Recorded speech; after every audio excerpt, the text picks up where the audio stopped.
আসসালামু আলাইকুম। কী খবর, কেমন আছেন সবাই? আশা করি ভালোই আছেন। আমিও আল্লাহর রহমতে ভালো আছি। শুভ সন্ধ্যা।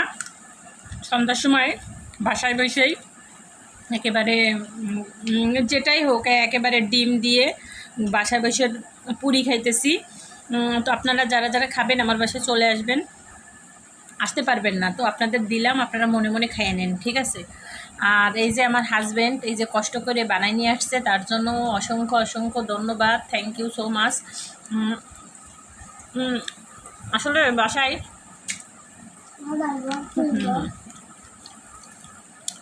বাসায় যদি সে থাকে আমার একটু খাওয়া দাওয়াটাও হয় ভালো মতো, যাই রান্ধুক। সন্ধ্যার সময় আসলে একটা মেয়ে মানুষের কি বলেন তো, বকাও দেয়, বকা যে দেয় না তা না, বকাও দেয়, কিন্তু বকার চাইতে কাজ করে দেয় বেশি। আমার এই সন্ধ্যার সময় খাবার, তারপরে রান্না, অনেক সময় আমি এটা পারবো না, রাগ করে না যে আমি যদি ভর্তা রান্ধি তাও আলহামদুলিল্লাহ, আমি যদি মাংস রান্ধি তাও আলহামদুলিল্লাহ, যেটাই রান্ধে আলহামদুলিল্লাহ, কিন্তু বকাও দেয় আলহামদুলিল্লাহ মাঝে মাঝে। এটাই করবে, স্বাভাবিক। পুরুষ মানুষ বকা দেবে না তা কখনো হয়?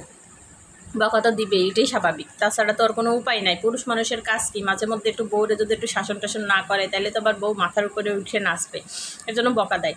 কিন্তু বকা দিক যাই করুক, খাওয়ার কথা যদি একবার বলি তারপরে পুরুষ মানুষ সাধারণত কিন্তু কাজ করতে চায় না। আমার হাজব্যান্ড কিন্তু যথেষ্ট পরিমাণ কাজের ব্যাপারে, কেন জানি না, আল্লাহর কাছে লাখ লাখ শুক্রিয়া, একটা বর পাইছি।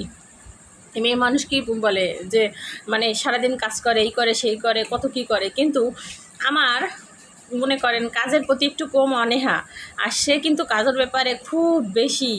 এই মনে করেন যদি খাওয়ার কথা, বিশেষ করে কি খাবো সন্ধ্যার সময় একটু ঢং করে যদি বলি, বাবুরা কী খাবো সন্ধ্যার সময়, আমি হচ্ছে পগের মাস্টার। এটা কিন্তু এই যে আপনাদের সাথে শেয়ার করতেছি, হ্যাঁ, কিন্তু মোর স্বামী জানে না, বুঝতেই পারতে আছেন। হ্যাঁ, যদি জানে তাইলে আমি পাম দিয়ে ইচ্ছা মতো তারে ফুলাই, বেলুন যেরম করে ফুলাই না, আমিও তারে ফুলাই, কিন্তু সে তো আর জানে না যে আমি তারে পাম দিই, বুঝছেন? মানে একটু ভালোবাসি, আদর করে কই। শোনেন, প্রত্যেক আপুদের যে বলি, স্বামীরা যদি, আপনার স্বামী কীরকম আপনি ভালো জানেন। তো যার যার স্বামী যেরকম, সে কিন্তু জানেন যে তার স্বামীর সাথে কী করতে হয় না করতে হয়, কী বলতে হয় না বলতে হয়। তো আমার হাজব্যান্ড যেরকম আমি সেভাবে চলি, চলার চেষ্টা করি, কিন্তু তাতে আলহামদুলিল্লাহ আমার যেটা আছে যা আছে। তো যেটা বলি সে কিন্তু সেটা শুনে, মানে যখনই যেটা বলবো, খাবার বলেন, একটা জিনিস বলেন, আমার হাজব্যান্ড যে টাকায় আনে না কেন, যেটাই পাই না কেন, যদি বলি সব একবারে ভেঙে ফেলাবো, কিন্তু আমার হাতে টাকা দিবে না। এটা আবার ঠিক, আমার হাতে 1 টাকাও দিবে না, এত চেষ্টা একটাও দিবে না। এছাড়া যদি আমি যদি বলি এই জিনিস কিনে দাও, ওই জিনিস দরকার, এটা কিনতে হবে, জীবনে অনেক গুছানোর কোনো প্রয়োজন নেই, সেও চিন্তাই করবে না গুছানোর দরকার কি। সেও সেটা ভাবে যে গুছায় কী হবে, জীবন আছে কয়দিনের, যেটা আছে, যেটা করছি, যেটা পাইছি আলহামদুলিল্লাহ। আল্লাহ যদি কোনো বড় রোগ ব্যাধি না দেয় তাহলে তো আমাদের যেটা আছে ওইটাই আলহামদুলিল্লাহ, সেটাই বলে। তো আমিও তাই ভাবি। তারপরেও আমি একটু হিসাব করে ছেঁচড়ামি করি, বাট আমারে কিন্তু সে টাকা দেয় না, যাই করুক, ঠিক আছে? এতটা ভালো মানুষ না। আবার যাই করুক না কেন আমারে সে টাকা দেয় না। আমি আমি তাকে বলি যে একটু গুছাও, একটু হিসাব করে রাখো। দেন আমার ছেলে কী করে, খাওয়া কিন্তু শেষ, এই যে নিচে।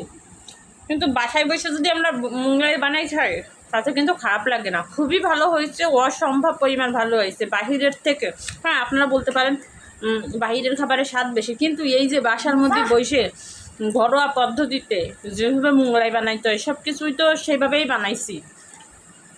আর নিজেদের একটা মনের শান্তি, এখানে একটা ভালোবাসা আছে, মানে সব কিছু মিলায় আর কি, খুব ভালো।